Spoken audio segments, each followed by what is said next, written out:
এই জন্য রাজু তাড়াতাড়ি চলে যা। আচ্ছা মা ঠিক আছে, টাটা। আচ্ছা রাজু দেখে শুনে যাস। আচ্ছা মা ঠিক আছে, এই তো আমি অটোতে বসে পড়লাম, টাটা। আচ্ছা রাজু ঠিক আছে।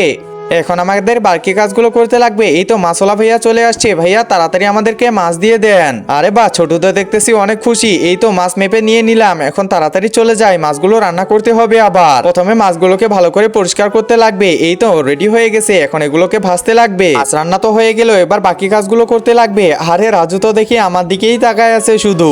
এবার এগুলো তাড়াতাড়ি ধুয়ে নি, এরপর এই যে এটা ব্লেন্ড করে নিব। এই তো হয়ে গেছে মনে হয়। আরে ওইদিকে রান্নাটা কি অবস্থা? আরে এটাও তো দেখি ঠিক আছে, এখন তাড়াতাড়ি পানিটা উঠায় নেই।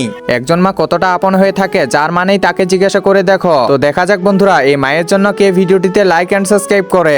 আর যারা মাকে ভালোবাসো না তারা ভিডিওটি থেকে দূরে থাকো।